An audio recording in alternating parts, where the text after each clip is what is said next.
Live from the City of Angels, it's Thursday night. Tonight, our live trailer watch of Supergirl. I've put it off the entire day so that I can have a virginal experience with you this evening on Midnight Movie Talk. Thursday edition. Also, 2X MMTEs, Ella McKay, oh God, and Jay Kelly. I broke my Netflix embargo for Baumbach and for George Clooney. We'll discuss coming up tonight, live from the City of Angels. But let's do it. Let's watch Supergirl. I know nothing about what I'm about ready to see. So everything you get from me right now will be an original first-time reaction. And then we're going to clown Soups afterwards because we're going to watch his reaction. I imagine they're markedly different. I don't know yet, though, because I haven't watched the Supergirl trailer yet. So it's time. Let's hit the play button together on this Thursday night and watch Supergirl. Let me pop it up, make it big. Here comes James Gunn's Supergirl on MMT, our live trailer watch.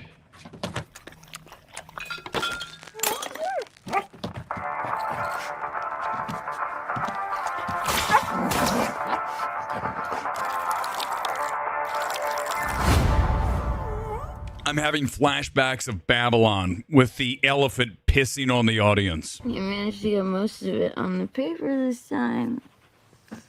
Good job, buddy. I mean, here we are again, right? James Gunn doing what he did with Suicide Squad and then Peacemaker, which I didn't see, but I know what he does, right? Same thing with Guardians, right? This is what he does with superheroes. And you see a lot of it even in Superman, a film that's horrible, right? Really bad film. Superman is bad across virtually every level. Screenplay, one of the worst of 2025. But let's continue. I, Kara Zor-El, hereby declare that 23 will be the best year yet. I mean, again, nothing here so far has surprised me, including the use of Blondie's Call Me.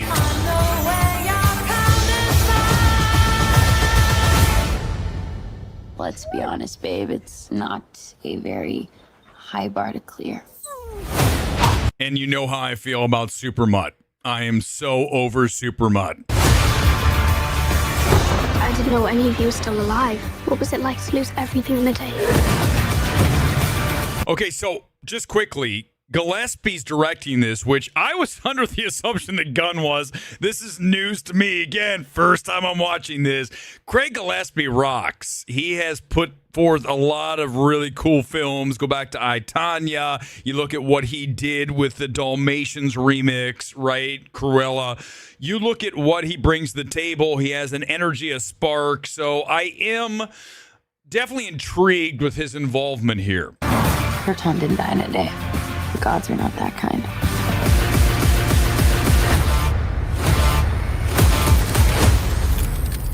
Okay, this does not look like this is gonna end well. For you guys.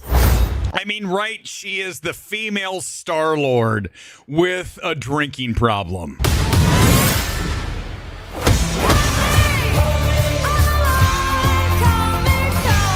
Do others on your planet have powers like you?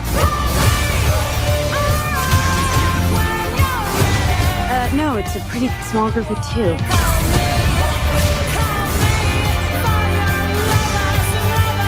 What, Superman then? He sees the good in everyone. Finally, we get Supergirl. It took long enough. 1 minute and 42 seconds in, here she is finally for us all to watch. And I see the truth.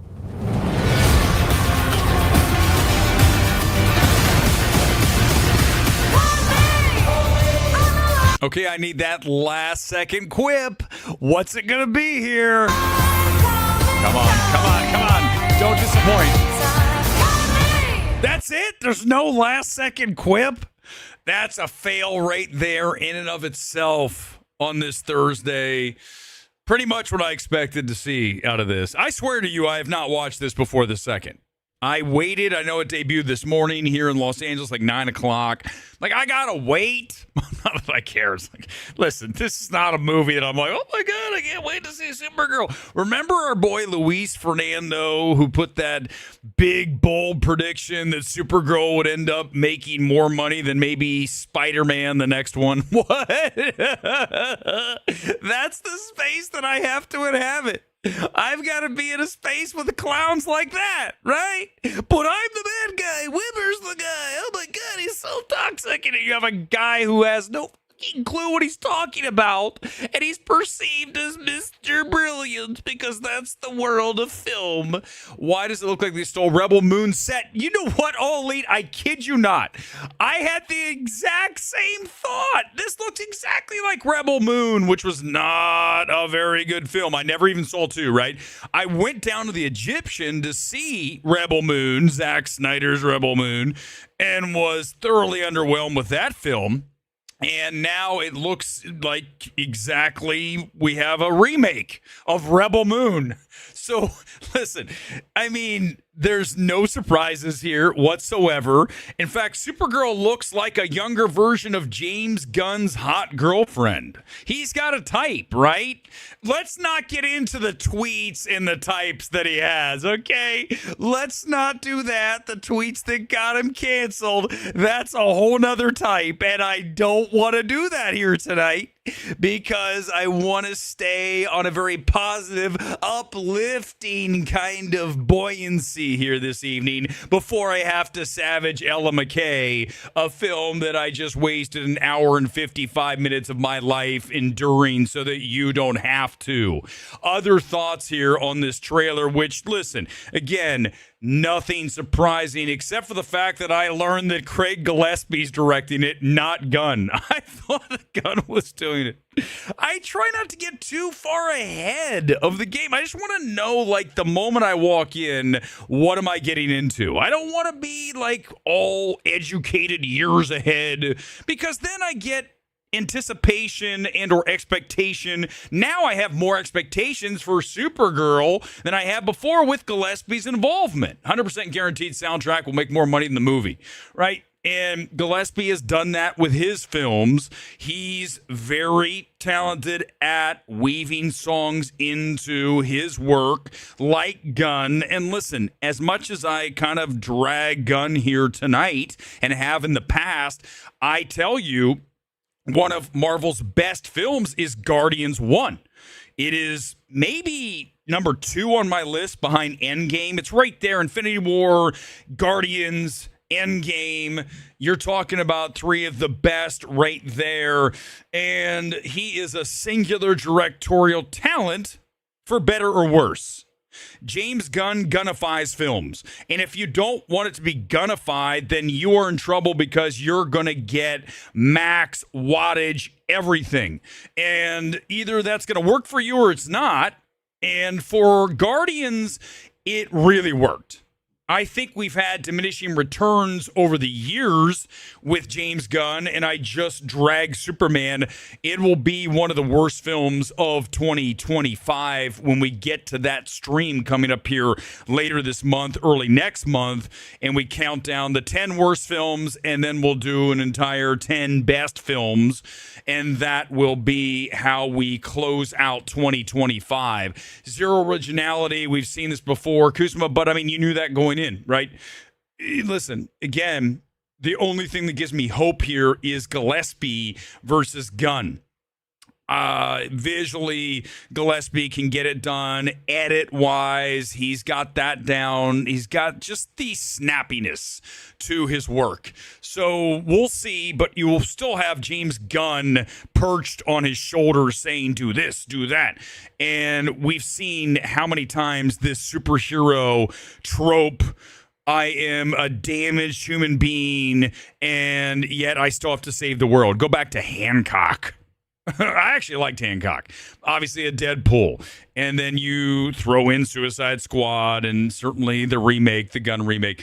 You know, it's in his wheelhouse, this blueprint for a superhero film. And he couldn't do that with Superman. So here he is, you know, by extension, doing this with Supergirl and telling Gillespie, do this, do that. And I'm sure Craig has his own ideas, but ultimately Gunn's going to push for what he really wants in the film. So we shall see when that comes out next summer. But there's no chance in hell that this film is going to end up being a film that is bigger than Spider-Man. And that's one of the dumbest things I've ever heard, right?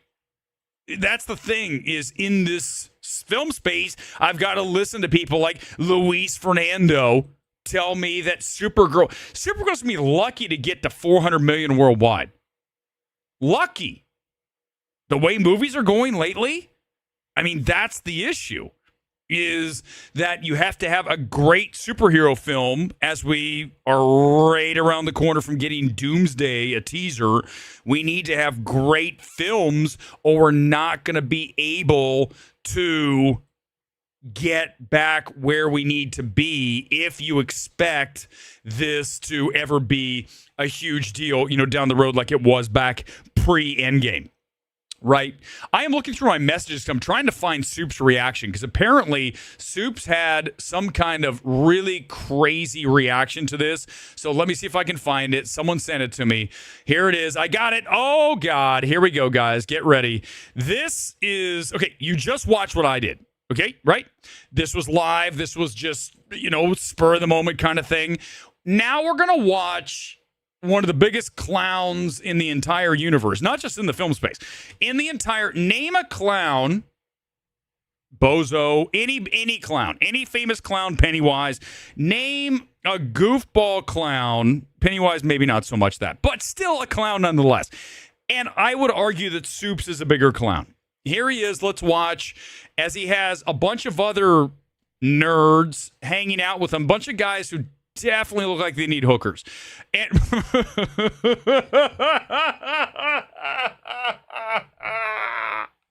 oh my God, I won't stop. It's just what I do. Don't ask me to change. Here we go. Let's watch what Soups had to think. Remember how I just handled that professionally with a little bit of snark and I think some insight? Let's see what he has to say here. Here we go.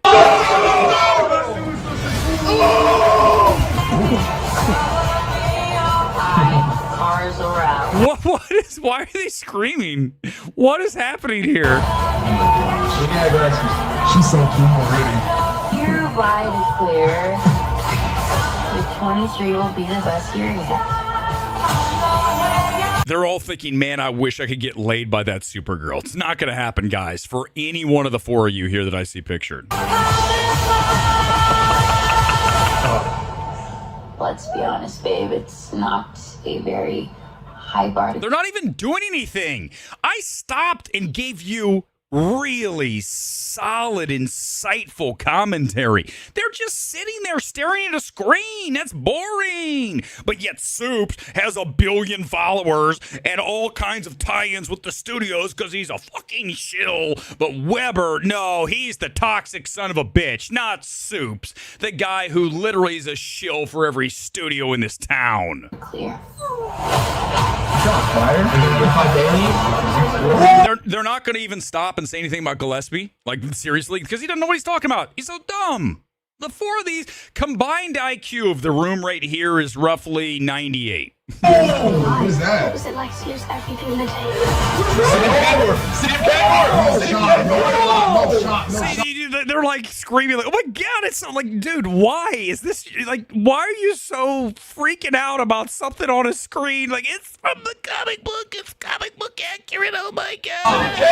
Oh my gosh! Oh. Look at that spaceship! Holy shit! Turn up! Okay, this does not look like this is What going if to this is a end Red well Sunshine film? for you guys. Oh. Oh shit! Look at her face. She looks like a fucking vampire. Show me Lobo. I can't even hear them. Like, do they have microphones like on? They have lav mics. Where's the microphone?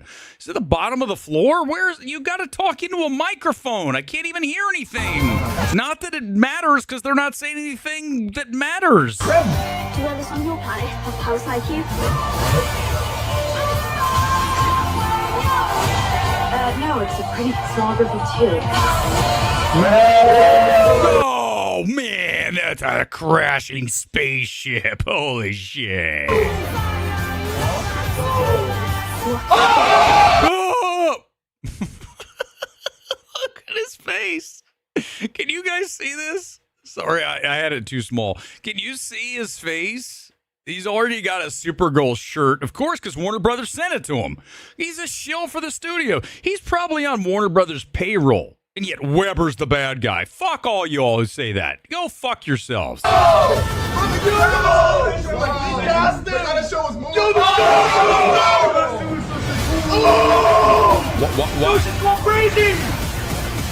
She's going crazy is the insight I just got from that.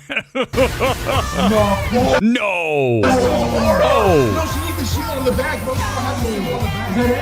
Oh my God. I weep for humanity.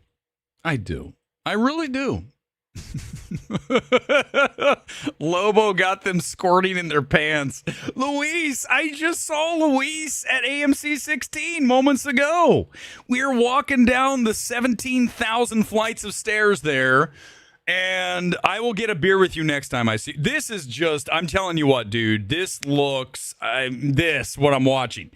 I can't believe that this is what passes for quality entertainment. How many views do you think this guy's got on that? We'll check later. I'm not going to do it right now. I've got Ella McKay to savage. I don't have time to go check how many views Soups has of his orgasmic reaction to Supergirl. Again, wishing he could be orgasmic with Supergirl.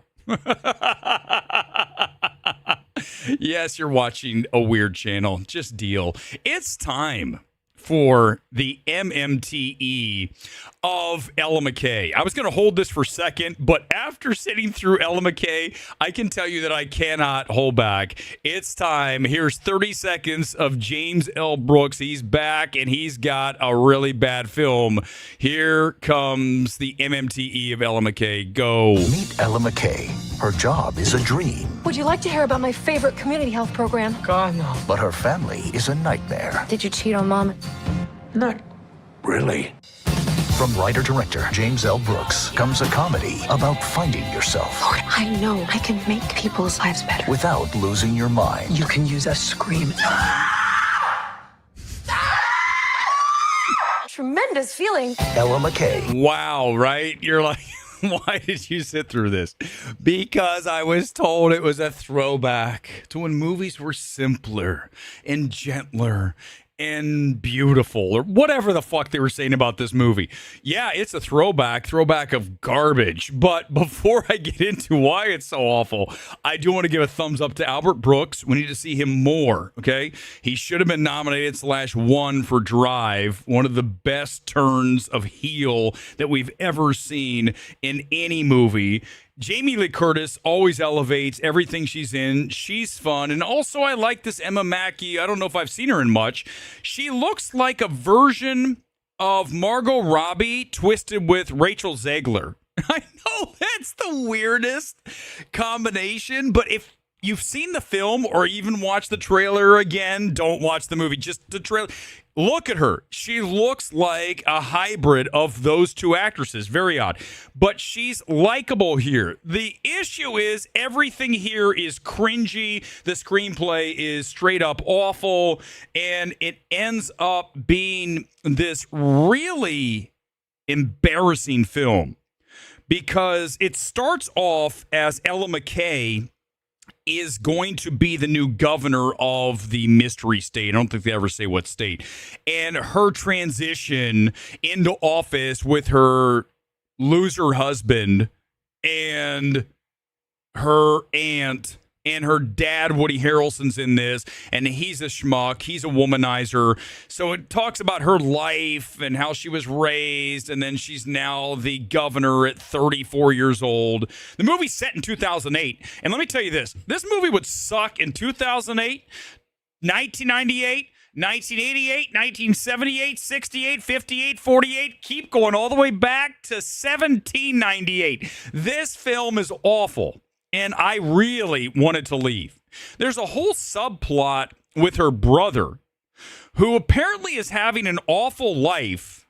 Now, let me explain the justification for her saying he doesn't have his life together.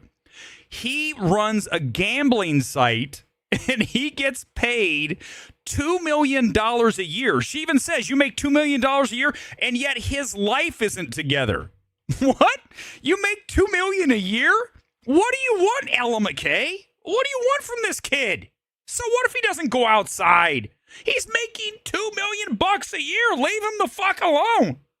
And then there's a whole nother thing with the cops who have to protect her. And one of the cops wants to get overtime. And there's this whole thing about how he is a divorced dad and he really needs the overtime to spend money on his kids. And I'm like, what am I watching? Who wrote James L. Brooks? By the way, how old do you think James L. Brooks is? He's 85. What have we seen throughout the past year plus in old directors trying to direct a film? They have lost all their shit, okay? They're wearing Depends, no question. That's another issue. They probably have to change those. And that's another reason why they suck when they get older. Listen, I'm going to get there too. I'm going to be old too. Not like I'm 28 anymore. But when you get older, you lose your faculties across the board. And we've seen it happen with Michael Mann, who should not be directing Heat 2 after Ferrari, a very forgettable film at every single level. There's not one element of Ferrari that warrants another chance to direct a film, certainly not a film with a budget as big as Heat 2. I don't care if he wrote it, he's not directing it. Get him out of there. Also, look at Ridley Scott. Lost all his patience, and you can see it in Gladiator 2. Remember, the cinematographer's like, we're not even ready. And he's like, I don't care, shoot it. Clint Eastwood, old as fuck. He has lost it. At least he shoots his films fast, and they're never really that great. And now you got James L. Brooks, who should have retired and not made another film. I also forgot the other one I walked out of. Remember that? Barry Levinson. Terrible. I mean, guys, when you get old, you generally start to suck. When I get to be 85, I can promise you this. I swear to you, I will suck. I know it. I mean, I'm already almost there. Not 85, but sucking. Really close, okay? So it's not that far of a walk. Really close little 2 steps, and I'll be there. So this is a 30%. Clearly a thumbs down. I didn't have time to put the emoji in there. This is a bad film, okay? Do not watch it. It's going to bomb this weekend. It's not anything that anyone wants to see nowadays or again, even in 2008 or 1998. No reason to watch this film. Now, as we get ready to do our second evaluation, it's Jay Kelly. I need to make sure this is very clear because I know a lot of you are going to say, but you don't watch Netflix movies. Fair. I generally don't. I hate Netflix. My new avatar on X is the anti-Netflix Warner Brothers merger because nothing could be worse for this town. Now, why did I watch Jay Kelly? Because I'm a huge fan of Noah Baumbach. And yes, George Clooney. You might not like his politics. You might say he plays himself in every film. And I'm not going to argue either of those points. But Jay Kelly plays into that. I like Jay Kelly. Here is a taste of Netflix's Jay Kelly featuring George Clooney playing himself. I'll tell you why I liked it right after about 30 seconds. And action. Jay Kelly. Jay Kelly is a hero of cinema. Jay Kelly. What do you say to people who say you only play yourself? I think what you do is magic. You know how difficult it is to be yourself? You try it. You make movies. That's what the world wants from you. Is that Jay Kelly? You're never alone. Really? I think I'm always alone. Thanks a lot. I mean, he's doing Clooney, right? We've seen him stand like that. We've seen him make the head movement like that. He just does the same thing over and over. I can't argue that. Jay Kelly. We love him. You love him. I work for him. You know I adore you. Cary Grant. Jay Kelly.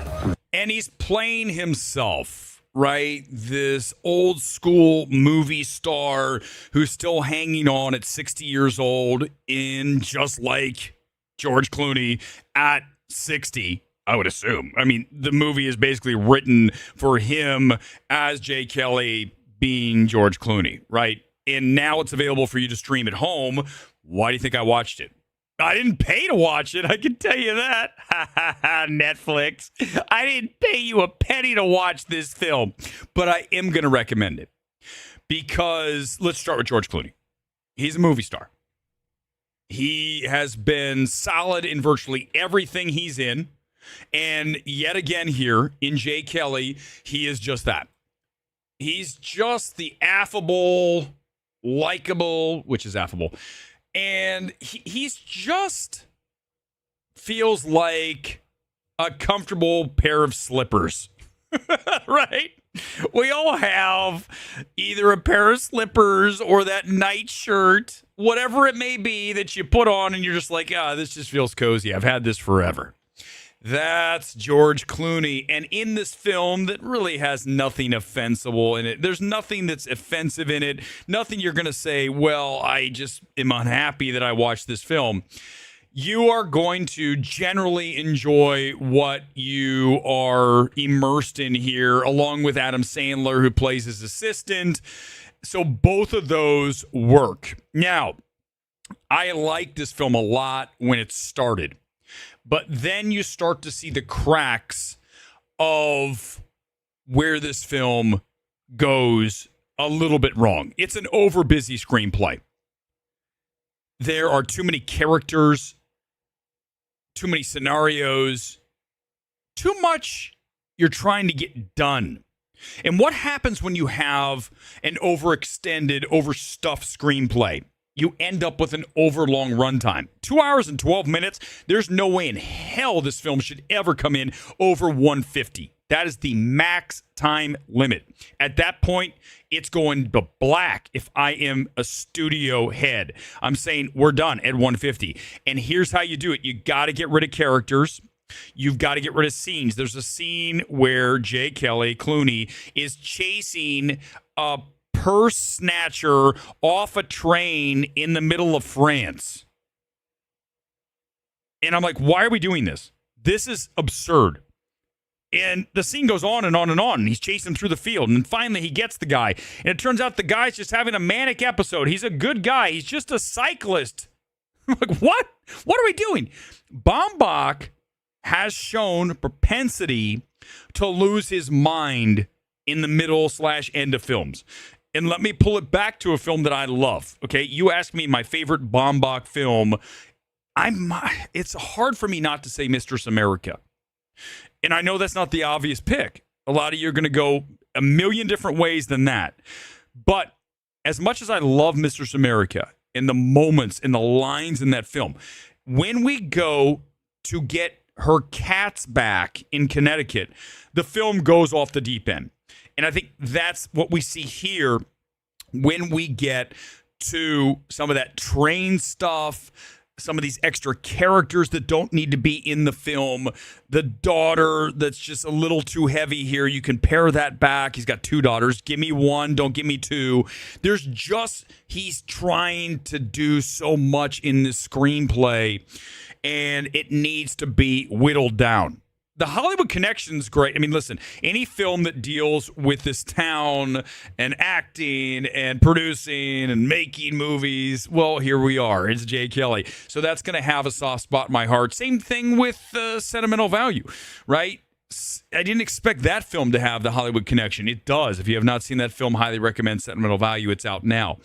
I think to fix this film, you've got to compact characters, get rid of one of the daughters. You've got to get rid of maybe another family member. His dad shows up. You need to just whittle it down, compress it, get rid of some scenes, and bring this in at about 150 max. Like I said, I don't want to see it a second over. And because of those reasons, I'm going to take it down to a high B plus 89.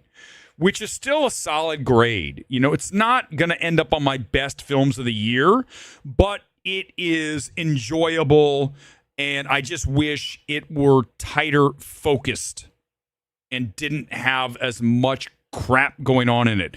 Kind of like an Ella McKay, right? I think that's the number one takeaway for a lot of these films. You just end up losing a lot of the impact of your film when you put so much and too many characters in particular. That's the issue. And right, again, think about it. More characters means more time for your screenplay. You've got to draw the character through. If you want to add another character and you want to have them be part of, plug them into your film, and you want them to be a significant part, you've got to drag them through the film. Beginning, middle, end, or middle, end, whatever it is, it's a substantial amount of time. So you get rid of a character and say, we don't really need that character. We've got enough going on here. That's going to make it better. Oh, without question, John, we talked about this back on Monday night, on the Monday Night Madness stream. When you look at Michael Clayton, that film is one of my favorite of the 2000s. You know, I always forget about that one when we talk about the best films of the 2000s. Michael Clayton is, without question, in that top 10 films. Okay, so if you've not seen Michael Clayton, high recommendation on that. Also up in the air, right? You talk about that time frame, 8, 9, 10, 11, 12. There's some really great films in there. You've got Social Network, obviously, in there. You got Drive in there. You got all kinds of really exceptional stuff. But Michael Clayton was, I think, 7 or 8, somewhere in there. I don't think it was 6. But you look at Clayton, it was really just labyrinthine, right? You had to really pay attention to that script. But the payoff at the end, you got Tilda Swinton and him outside. I'm the guy you pay off. Oh, my God. Yeah, love. Sorry, I only like to see Adam Sandler acting goofy. Well, let me tell you. What I like about Adam Sandler here is the fact that he doesn't get out of control. I think you see this over and over with Sandler. He's used to just all of a sudden exploding into Sandlerisms. In this film, he really keeps it under wraps. There's one little outburst on the phone that I even would ask him to bring it back. Remember that film he had a couple years ago called Hustle, where he played a basketball scout? That was a film that would have benefited from him quashing his tendency to be over-modulated. You want to bring things down, right? We talk about that all the time. Bring things from an 11 to a 9. I think Jay Kelly overall as a film is just too zany. I would take it from 11 and bring it back to a 9. Now, let me tell you, as I say all this, if you've not seen Jay Kelly, I love the ending. The ending of Jay Kelly is very strong. You want to see how to do a montage? George Clooney's career montage in Jay Kelly is how you do a montage, not the Babylon montage. Oh, shit. Wow. What?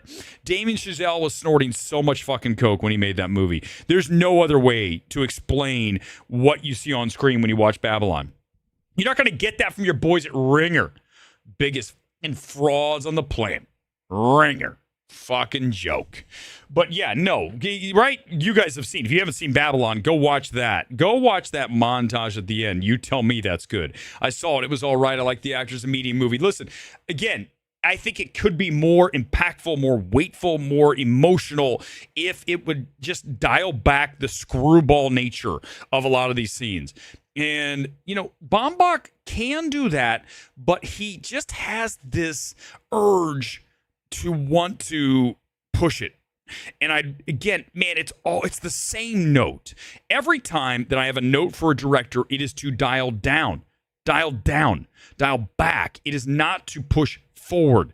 And that is very rare. You get someone who has restraint, directorial restraint, and really just a real pure devotion to making the tightest, leanest, meanest film you can without any wasted motion.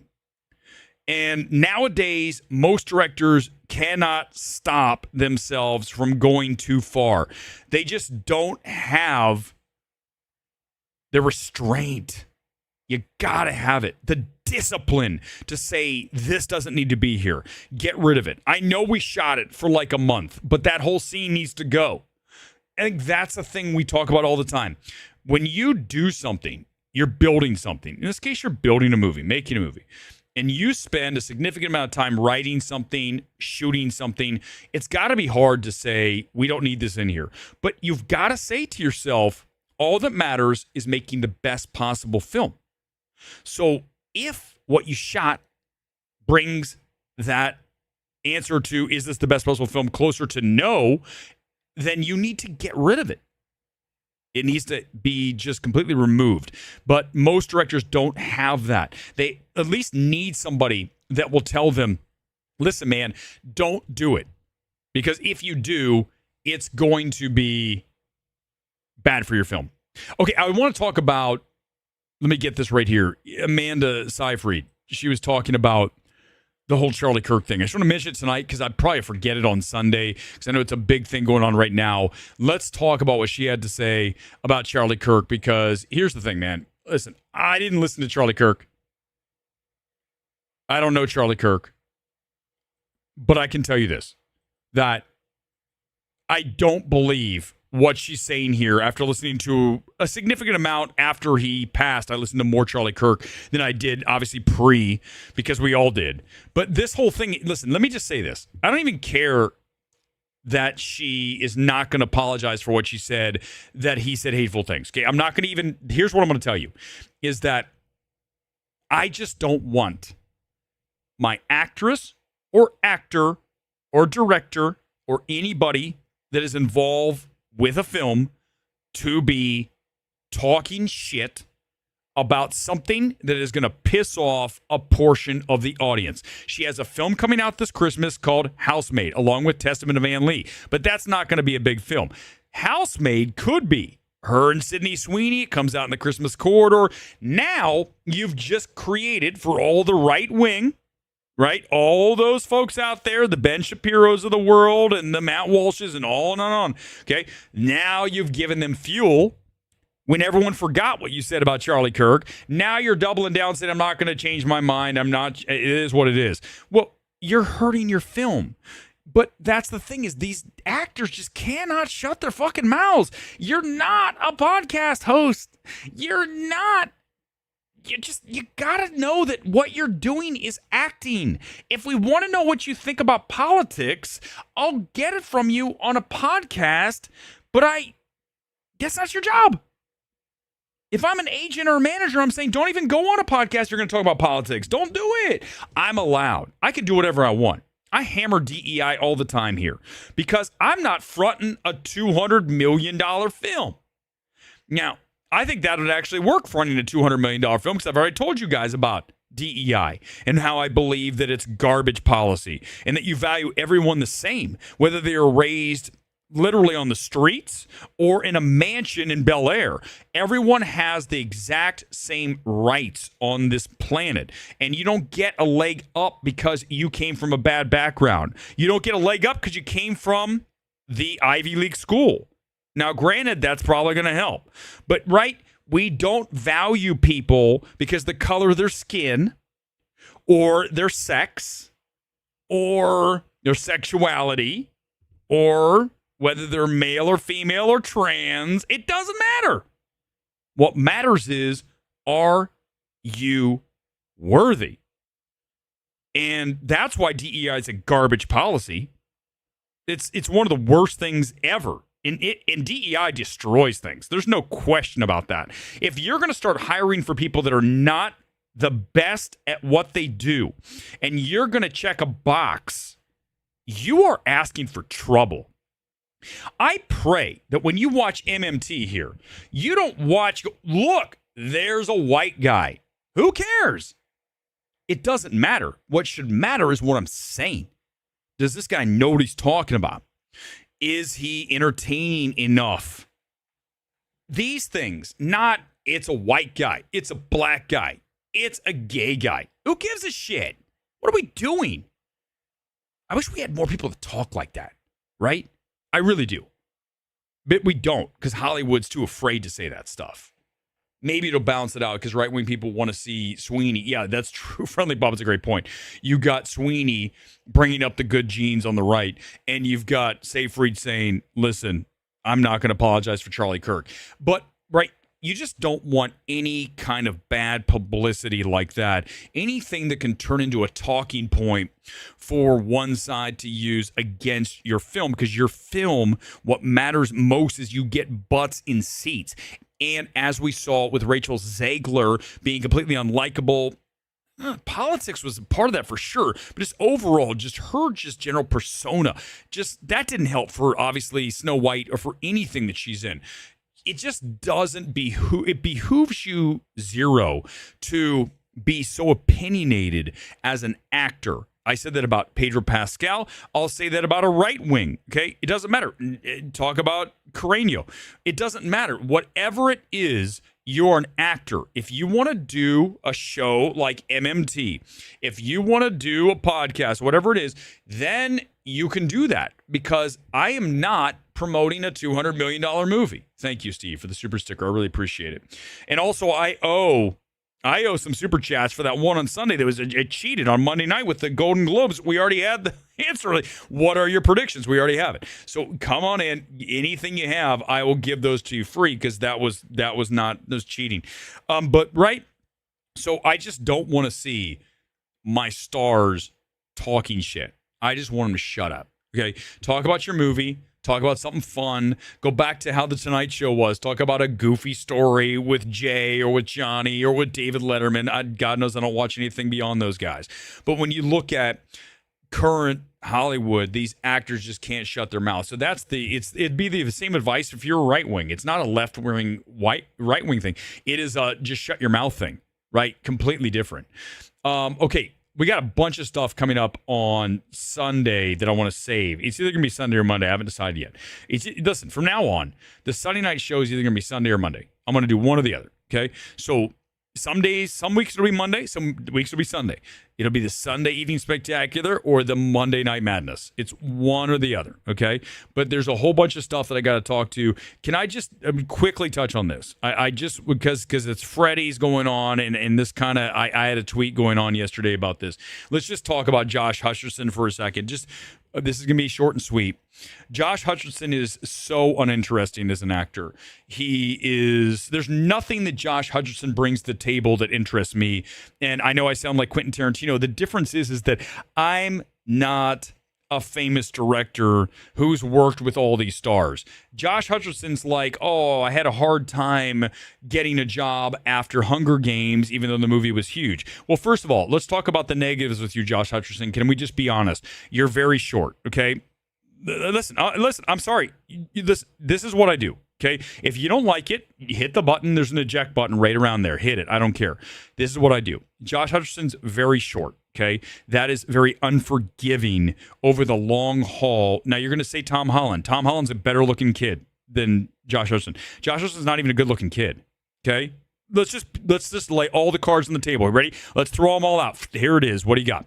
I got Hutcherson short, unattractive, uninteresting. So the fact that he had trouble finding jobs, I don't blame Hollywood. I wouldn't hire him.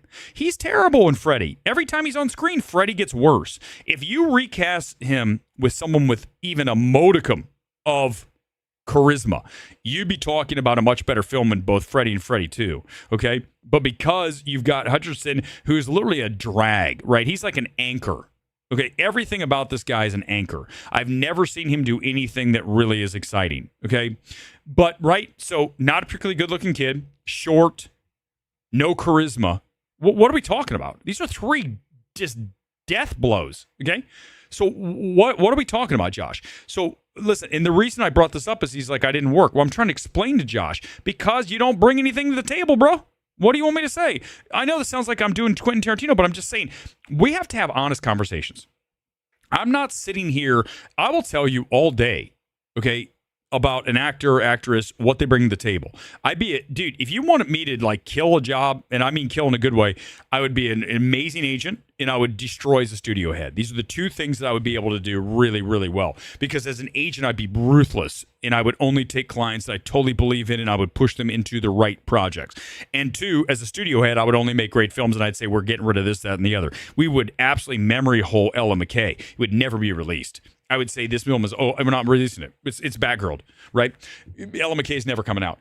So I'm sorry, Josh. I got to be the bearer of bad news. You don't bring anything that makes you viable to me to the table. So the fact that you didn't work for years and years, no surprise. Okay? Zero. All right, let's go ahead and do the comment blast closeout here. It's 44 minutes in. I didn't think I was even going to go an hour tonight. So listen, you got 45 out of me, and now it's the comment blast closeout. So you've got me to answer anything you want for the next 15 minutes or less. Pacino and Tom Cruise are short guys. They are some of the big. Okay, but here's the thing, right? Correct. Cruise better looking than Hutcherson. Pacino more interesting, more dynamic than Hutcherson. Okay, so and Cruise also right, likable. So it's not just about being short. I mentioned Tom Holland. Holland very short. Okay, I don't think Chalamet's short. He's shorter than me because I hung out. Well, we didn't. I got a selfie with him at the Critics' Choice a few years ago. He's not tall. Okay, so but he's a better looking kid than Hutcherson, right? More energy than Hutcherson. More interesting than Hutcherson. So, right, it's not just about being short. And if you're short out there, I'm not just saying, listen, okay, I understand. It sounds like that's the only thing. But it's a combination. I'm just pointing out the reasons why. If Hutcherson were 6'4", better looking, and what do you call it? He'd be like, what's his name, who's in Frankenstein, the kid who's coming up, right? Everyone thinks he's good looking. He's a good looking kid. He has it. Hutcherson doesn't have it. He just doesn't. He got lucky. Hutcherson was a child actor, got put into a huge film, and the fact that he struggles and he ended up having to take a role in Freddy, which ended up being a big deal because the movie was so big. But other than that, what are you going to put him in? I can't even put this guy in a movie. Who's he going to be? Supporting. He's not a lead. Hutcherson's not a lead. Josh needs to find his inner Joe Pesci. Exactly right. He needs to lean into something weird. But here's the problem, right? When you look at this All Elite, you have to be weird, naturally weird. Okay, this channel, as much as people say Weber this, Weber that, it's authentic. I can't manufacture this shit. It's spur of the moment, it's live, it's what I do. So if I'm out here and I'm trying to push and I'm doing something like Soups, right? We just watch that reaction where he's screaming and it's like you're getting no value from that other than a clown show. That's him. That's all he can do. So bring it back to Hutcherson. Hutcherson can't do Pesci. Soups can't be a real critic. You're asking someone who can't do something to do something and be something they're not. That's the reality. And I'm not shading you, All Elite, for saying that. I'm saying I think we don't understand the limitations of people sometimes. We act like, and I say this so often on this stream, we act so often like everybody can do everything. That is so inaccurate, and you guys know I'm right. There are certain people that are much more talented at certain tasks, at certain roles in life. There's no arguing that, okay? So to pretend that there isn't very substantial limitations on people and their abilities, look no further than Sean Fennessy. Let me drag him again. Completely untalented. From a live standpoint, one of the most untalented podcasters I've ever had the displeasure of listening to. And the reason I drag him all the time is because you're being told that this is the elite. This is the guy. He is the ringer guy. You should listen to Sean Fennessy, and you spend quite literally 10 seconds listening to how he presents himself. And it's an instant, as they used to say in the old days, he's a channel changer. I am going to change the channel so fucking fast when I hear Sean Fennessy and I see his presence, right? He has nothing he offers. There's nothing interesting to look at. There's nothing interesting coming out of his mouth. He talks for other writers, and I don't think he's even a good writer. There's nothing that dude brings to the table of legitimate value. Zero. And, listen, that's the thing, is you've got to understand that. And the thing that I rail the most against are when we have a major discrepancy, we talked about this on Monday, between the perceived value and the actual value, okay? Perceived value of Sean Fennessy is here. The actual value is below baseline, okay? Then you go and you look at a film like Sinners. Perceived value, actual value. Weapons, perceived value, actual value. Okay? You noticing the pattern here? When do I go off the most?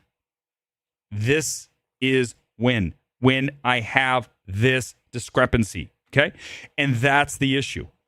Now, bring it back to Charlie Kirk, because let's talk about that. Charlie Kirk, I would say, perceived value, talent.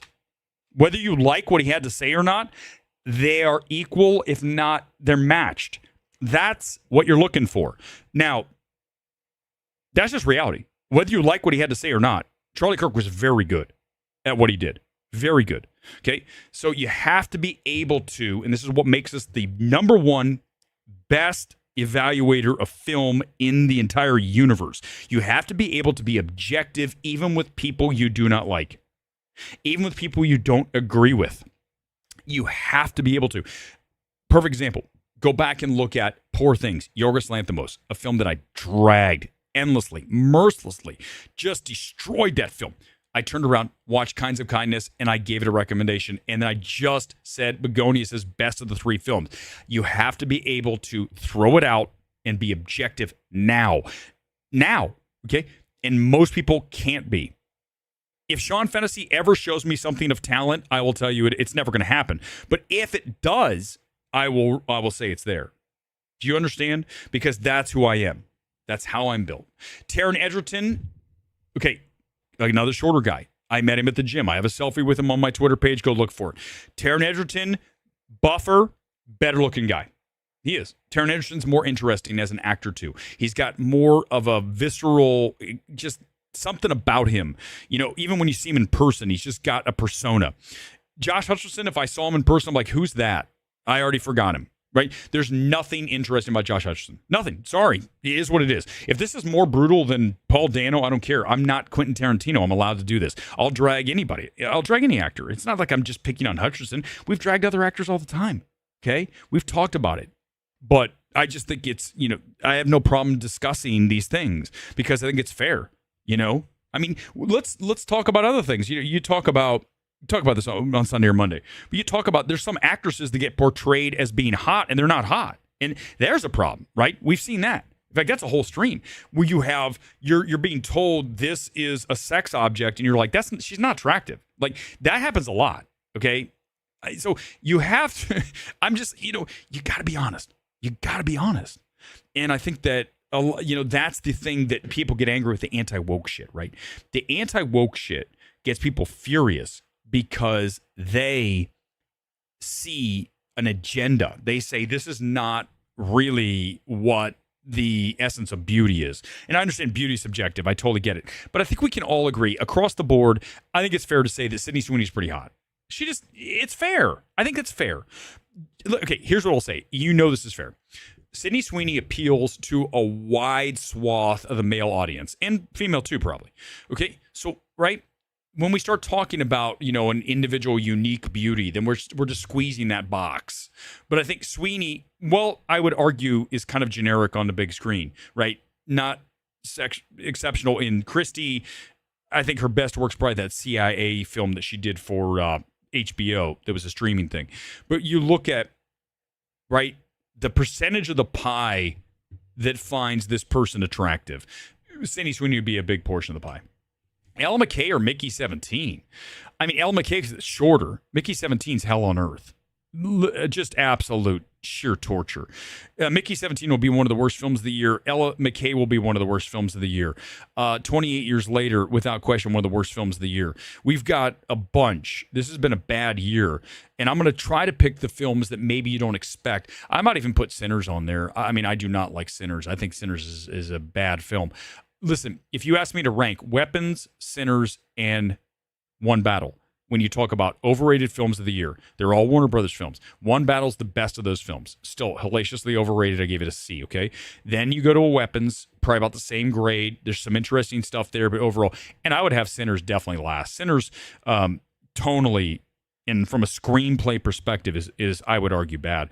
And the fact that it's up for Best Picture could win, again, following in the footsteps of Anora, of Everything Everywhere. This is what Hollywood does. We give trophies to garbage. I mean, I'm not going to say Sinners is straight garbage. Like, Anora is absolute refuse, dumpster shit, okay? But when you look at Sinners, there's some obviously there's some talent there. I'm a big fan of Ryan Coogler, the director, but not as a writer. We say this all the time, right? Just because you're a good director doesn't mean you're a good writer. Just because you're a good writer doesn't mean you're a director. And great example of that would be, look at Aaron Sorkin. Aaron Sorkin, very good writer, not a great director. Look at Trial of the Chicago 7, right? Nothing spectacular about that. So, right, again, right, you don't just come out of the womb being able to do everything at an expert level. You have talents.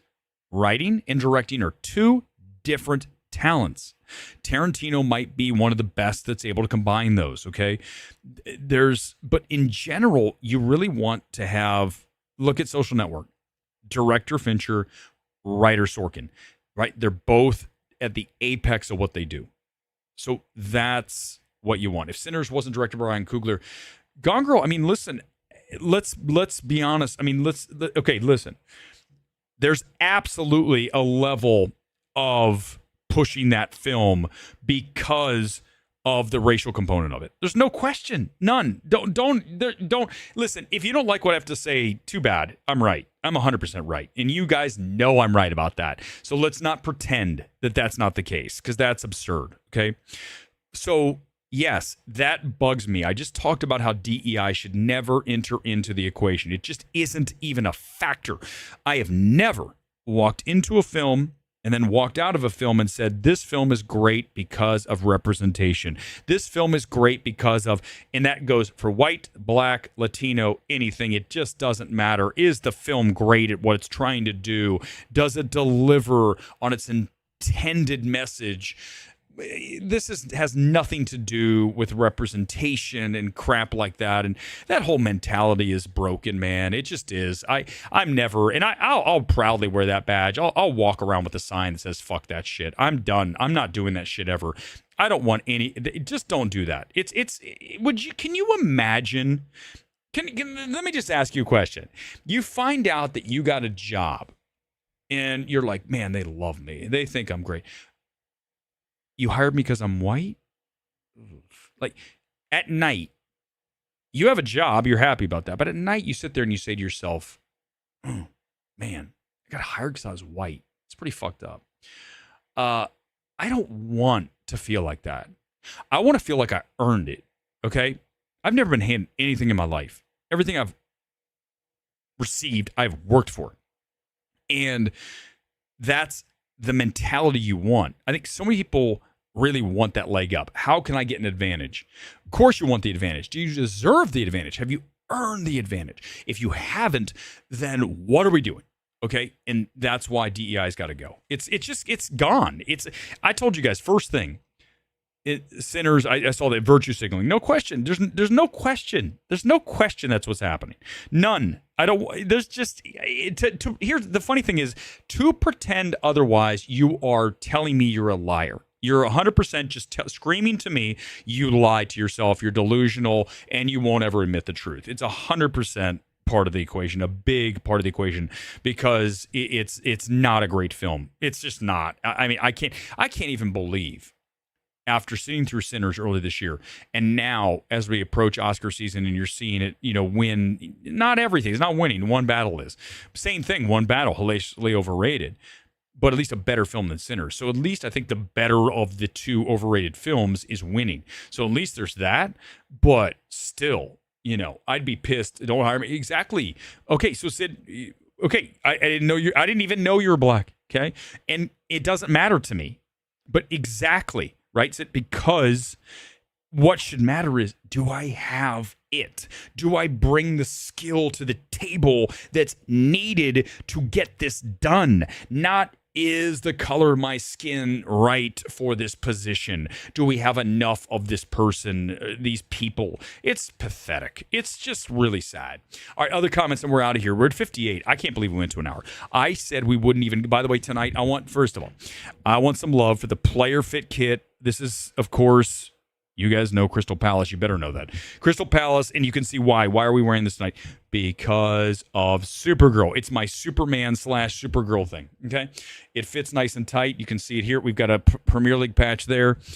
The only thing this kit misses, and unfortunately, the shitty part about Crystal Palace, when I bought this, they did not offer the sleeve sponsor. So if anyone knows the sleeve sponsor for this kit and can get it to me, I will add it, and next stream we'll have it on there. Because I told you guys, when I have my kits, right? So look, when I go buy my kits, and remember, I like, this is a great one because I have it right here. It's one of my favorites.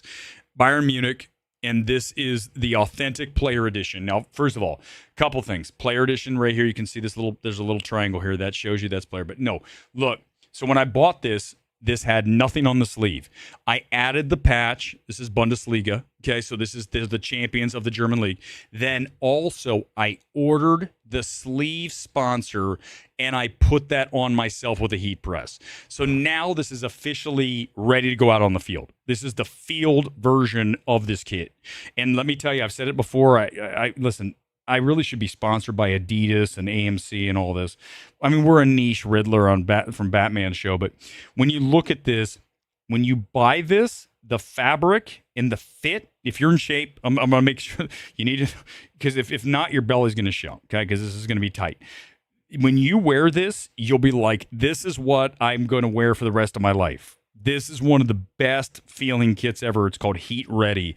Adidas really nailed this year. This is like 2023, I want to say, on this kit. This year, they produced the best kits when it comes to quality of the actual construction of the kit. Because typically, when you look at these football kits / soccer jerseys for some of you here in the States, now I'm European, you're talking about two versions, right? A stadium version, which is the cheaper version, and the authentic version like that. In this case, they only made one version for Crystal Palace, but some teams have two. I'm just letting you in on the information. Eric should watch the trailers for Mother Mary. Okay, here's what I'm gonna do. I'll watch one trailer tonight because I don't watch 50 trailers in a night. We already watched Supergirl. I'll watch one more trailer before I get out of here because I do need to knock one of them out. Here we go. You guys ready? I'm gonna go here. That's AMC. Give me a second. We're gonna find a trailer. Something I haven't watched. Oh, by the way, I forgot to tell you guys, I have We Bury the Dead coming up either on Sunday or Monday. We'll do that early review of Daisy Ridley in the zombie flick. I watched it. It's called We Bury the Dead. That's coming up on MMT. We'll do that early. It doesn't come out till January. They were kind enough to send me a link. I saw it. I'll talk about it. Let's see. Street Fighter, Wicked. Okay, what's the one you want to see? Hold on. Let me see what you got here. Mother Mary. Ooh, Mother Mary. Hold on. Is the drama on there? Hold on, is the drama? Okay, here it is. I haven't watched the drama. Let's watch that. Okay, here it is. This is Pattinson, and this is Zendaya, right? Okay, here we go. You guys ready? Give me a second. Let me pop this down. I have not watched this. I swear to you, I don't watch trailers except for you guys. With you, because I don't want to... It'll ruin it if I've already watched it. Here we go. Minute 29. Let's go. Am I sensing some nerves? A little camera shy? Let's do a little warm-up so we're feeling revved up and comfortable for your wedding day. Yeah? All right, let's try it. Let's do a little warm-up. Up on our feet. All right, Charlie, move a little closer to your... Again, I know nothing here. Just quickly on Pattinson, he's very good in Die My Love. I know a lot of you, for some reason, did not enjoy that film. I get it. It's not easily digestible, but artistically straight heat from Lynn Ramsey. But what I love about Pattinson is in that film, he is muted. He's not doing Mickey 17. What the fuck are you doing, dude? Right? I understand in that film he made a choice. It didn't work, okay? He is dampening what he's doing, and I always love that choice. And I'm seeing some of that here early. Your bride-to-be. There we go. What's your favorite thing about Emma? She's beautiful, funny. This is very serious. And she has the best laugh. I have no idea, by the way, if this is a horror film, if this is a comedy. It looks like a drama. It's called The Drama, but I have no idea what I'm getting into. So let's see if we find anything else. We got 1 minute left. Okay, good. Emma. I love that he's caring, understanding, and open-minded. Oh, okay. We've got, not only do we have sex between two of them, we got Zendaya slapping the shit out of him in bed. Okay, all right. Now we got a lot of conservatives getting pissed. I don't want to watch this crap. The same conservatives that have memberships to OnlyFans pages. That's good. Okay, so hold on to those thoughts. Don't forget to smile. Okay. Just smile naturally. Okay, I really like that song in the background. I'm not going to lie. That song, who sang that? Always forever. That's a cool song from like the late 90s, early 2000s. Yeah, Charlie, just a completely natural smile. Just like Okay, we're how getting you would dark. smile in life. Yes, I love each you other always really and well. forever by. Hold on, I love you. Hold on. Shit. Oh, I honestly do not know who this is. I remember it. It's a cool song. She had like one hit, right? She's a one-hit wonder. I'm on Charlie. What the fuck was that? Just some drama. We found love that we're gonna have forever. Okay, I think that we'll get there on the day. Yeah. Okay. Okay, so it doesn't. I thought maybe it was a horror film. So this looks like Die My Love, only in New York. Yeah, it's kind of a version, right? A little more commercial, accessible. A lot of you just didn't get the right things out of Die My Love. You got to be patient. Some of these films you really do. You can't go into them expecting to have some kind of Disneyification. You need to have some slow wick patience and just know that you're going to be treated to a cinephilic event kind of thing. And I think that's what Lynn Ramsey does with Die My Love, and I'll defend that film. It might not be on our best films of the year, but if you ask me like best directed films of the year, Die My Love would be in that. It'll probably be, right, you know the difference. We've talked about this so many times. The difference between best film and best direction, they typically go together. But sometimes you can have great direction and a film that's a little bit under that, right, from a screenplay perspective and everything else. So Lynn Ramsey, direction, Die My Love, fire. Okay, no question about it. Good Time and The Rover, yes, agreed on that, John, as we get ready to get out of here. Good Time is better than Uncut Gems, and The Rover is when we really started to see, hey, Pattinson's the man. After Twilight, he did that small little film with what's his ass, the Australian dude, right? And Rover's cool, and he's playing a weirdo hick kind of guy. End of the world. I like The Rover. Don't like Cosmopolis, a film that he made that time. Cronenberg, oof, wow, made about that same time frame. 12, 13, 14, right in there. He was kind of exploring that, becoming the indie guy. And then, of course, we all know became the guy when finally Batman went over. But, I mean, he was getting there with Good Time and all the other choices he made. Made some really cool, Lost City of Z. He made some really cool choices. And for that, I appreciate what he brings to the table. And he takes big swings. Just didn't work in Mickey 17. Nothing worked in Mickey 17. All right, guys, we're back here on Sunday/Monday. I don't know which day. Get the alerts. Go to Midnight Movie Talk on YouTube and get the little subscribe alert button, and you'll know when I'm going to go live next. Next time I know I'll be live will be Sunday morning. We will do the box office show, Midnight Movie Money. We'll talk about, this weekend's going to be dead, right? You got Ella McKay that's going to bomb. You got Zootopia in weekend number 3. You got Freddie dropping huge in its second weekend. It's going to be a weekend of shopping at the multiplex, not going in to see movies at the multiplex. They're going to be shopping at the mall right next door. They're not going to be watching a whole lot of films this weekend. That changes next weekend. We get Avatar. Don't care. I'll watch it whenever. I'm not excited. Marty Supreme, though. Oh, my God. You know what? Okay. I have it on Twitter if you want to see it. I got the Marty Supreme ping pong ball. I will show it to you on Sunday. There's a tease. I get to see the Marty Supreme. Yes, I will bring it with me because it's in my coat in the other room. I'm not going to get it right now. I'll have it on Sunday/Monday whenever I see you. Peace out. Live from LA. Thanks for being here. The Emmy says goodbye as well. Good night, everybody. Goodbye, everybody. The Emmy says good night.